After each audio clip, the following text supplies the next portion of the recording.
Two BMW 3 Series models. Same chassis platform, same service standards, same dealer network. One's built around the B48, the turbo 4-cylinder. The other's built around the B58, the turbo inline-six badged as the 340i or M340i. Same platform, same maintenance intervals, same 200,000 miles on the clock. Every number in this video comes from real shop invoices, real teardown reports, and documented service records pulled from independent BMW specialists who've run these two engines out to this exact mileage mark. By the end of this video, one of these engines is going to cost you thousands more than the other to own. I'm not telling you which one yet, because the gap wasn't where I expected it to be. I've spent years around these cars, in the shop and under the hood. Let's find out what 200,000 miles of real BMW ownership actually costs. Not the number on the window sticker, and not the number a forum argument settles on before anybody's done the math.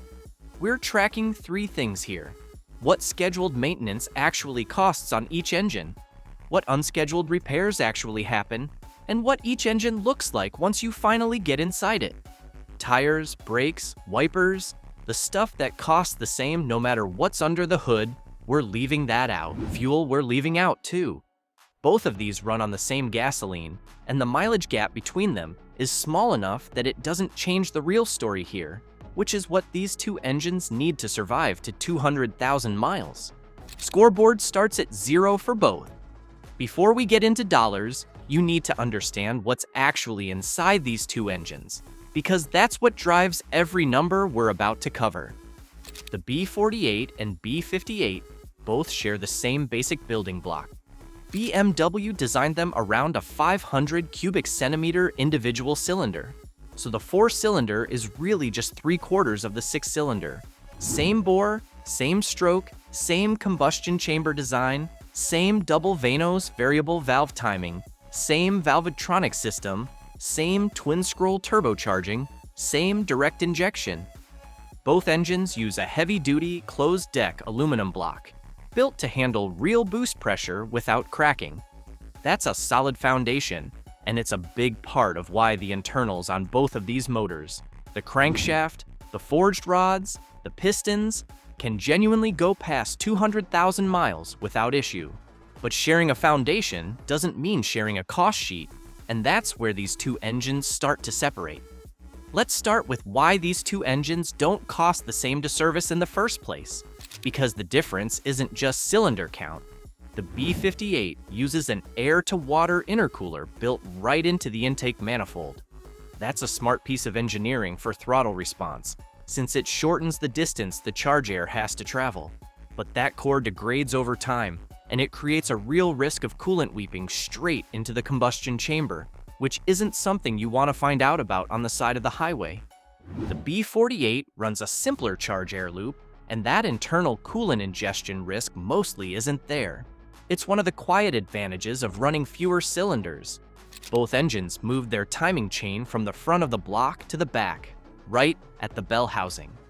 BMW did that on purpose, to help balance the car's weight and quiet down cabin noise and vibration. Solid reasoning for a daily driver, but it means any major timing work requires pulling the engine or dropping the transmission. On either engine, no shortcuts. Here's where the 6-cylinder loses ground. The B58 is a long engine, and it fills up nearly every inch of clearance in that engine bay. Reaching the sensors, the turbo plumbing, and the oil lines at the back of that motor takes real labor time, hour after hour of a technician working in tight quarters. The B48 leaves room to work. There's clearance between the front accessories and the radiator support, and that difference alone shows up on every single labor invoice we're about to cover. Before we get into the costs to keep these engines running right, if you want a more in-depth look into how your BMW or Mercedes can last 100,000, 200,000, or even 300,000 miles, these ebooks reveal the exact maintenance secrets and brand-specific strategies that every BMW or Mercedes owner should know. If you want to check them out, the link is down in the description below. Now let's talk about what it actually costs to keep these engines running right. starting with routine maintenance. And I'll say this up front, if you're running BMW's factory service schedule, you're already asking for trouble on these engines. BMW's condition-based servicing will let you stretch an oil change to 10,000 or even 15,000 miles. On a turbocharged, direct injection engine like this, running that long between oil changes breaks down the synthetic oil additives faster than you'd think, and it puts extra wear on the timing chain tensioner and every rubber seal in that engine. A strict 5,000 to 7,500 mile interval is what actually keeps these motors alive long-term, not the number in your owner's manual. The B48 takes about 5.2 liters, or 5.5 quarts, of oil per change. The B58 takes 6.5 liters, closer to 6.9 quarts. Over 40 oil changes across 200,000 miles. That six-cylinder is drinking down an extra 56 quarts compared to the 4. That's not a small difference when you multiply it out over the life of the car. Spark plugs scale the same way. These direct injection turbo engines need their plugs changed every 30,000 to 40,000 miles, because worn plugs put extra stress on the ignition coils and cause misfires under boost. The B48 goes through 20 plugs and one set of coils over 200,000 miles. The B58 needs 30 plugs and roughly 50% more coil replacements, simply because it's got 2 more cylinders doing the same job every single time you turn the key. Both of these engines run direct injection with no port injectors washing the intake valves, at least on the early versions. That means oil vapor from the crankcase ventilation system settles on the valve stems over time, and carbon builds up. Ignore it and you'll feel it: rough idle, hesitation off the line, and a noticeable drop in power. Walnut shell blasting the intake every 60,000 to 80,000 miles is not optional if you want this engine running right. It's a real service, it takes real shop time, and it shows up on both cost sheets. The transmission plays into this too. Both engines pair with the ZF 8-speed automatic, and that transmission needs a fluid, filter, and pan service every 60,000 miles to keep the torque converter and shift solenoids from wearing out early. Skip that service, and you're not just risking the transmission, you're putting extra strain on an engine that's now fighting a sloppy shift pattern. Add in the engine and cabin air filters every 15,000 miles, the coolant and brake fluid flushes every 30,000 miles, and the serpentine belt every 75,000 miles. And here's where the two engines land on pure routine maintenance. The B48 runs somewhere between $10,700 and $15,550 in scheduled maintenance over 200,000 miles. The B58 runs between $13,700 and $19,700 for that same span. That's a real gap, and we haven't touched a single unexpected repair yet. And that gap only widens if you're the type of owner who takes their car to the dealership for every one of these services instead of an independent shop. At the dealership, that same routine maintenance on the B48 climbs to somewhere between $16,000 and $22,000 over 200,000 miles. On the B58, dealership routine maintenance runs between $20,000 and $27,000 for that same stretch. That's dealership labor rates alone adding 5 figures to a bill that an independent specialist handles for a fraction of the cost. Now, let's get into the part that actually separates these two engines. The stuff that fails whether you maintain it perfectly or not. The biggest one on both engines is the oil filter housing. It's mounted to the block right underneath the intake manifold, and it's made out of reinforced polyamide plastic instead of metal or billet aluminum.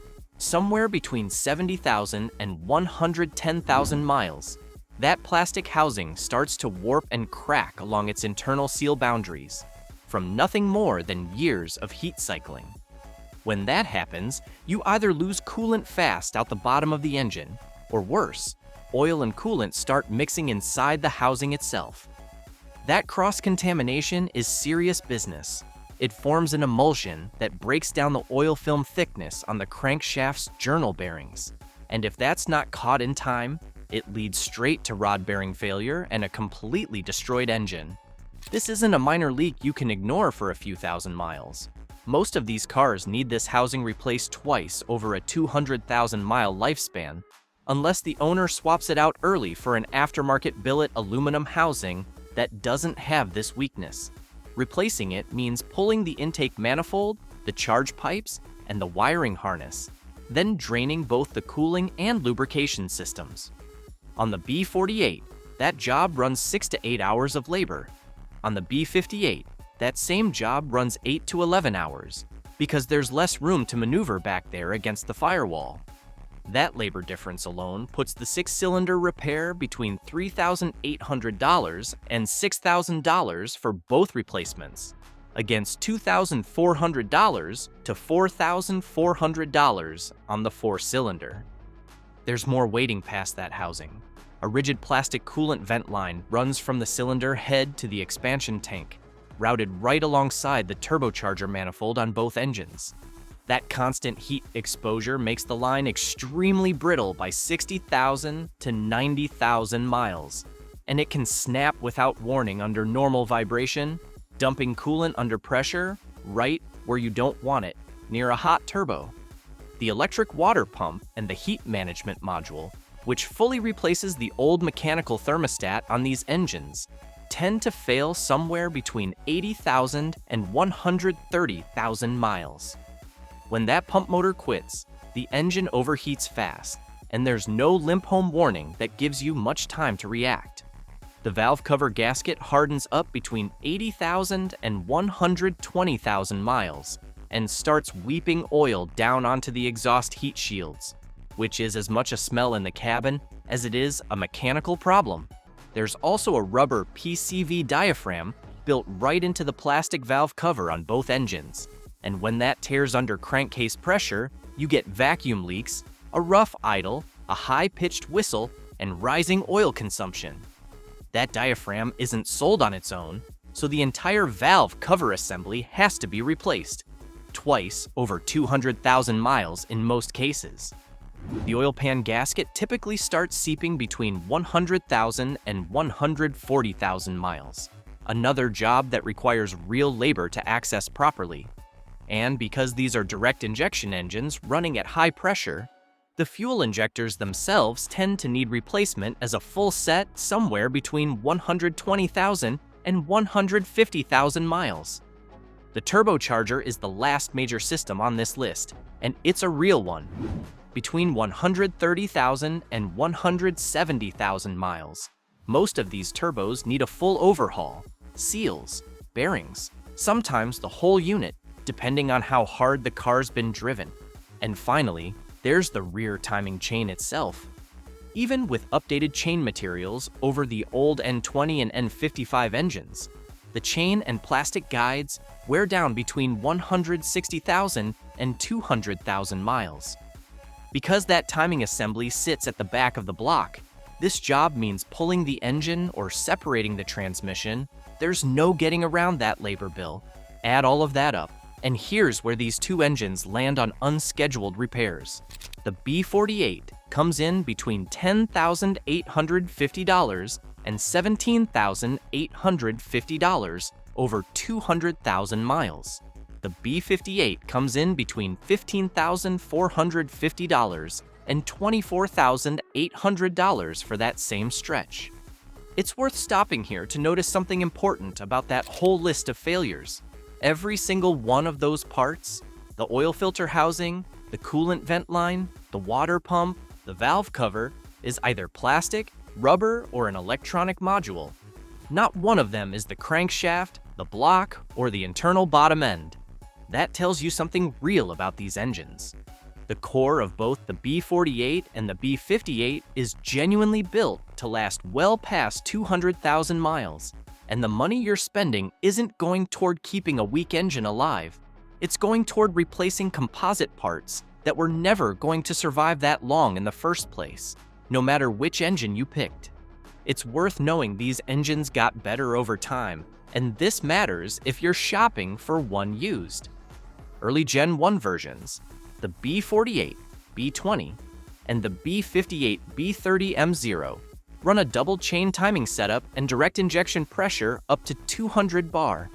Those early engines saw more failures in the early spec oil filter housings, the brittle cooling lines, and the PCV diaphragms we just covered.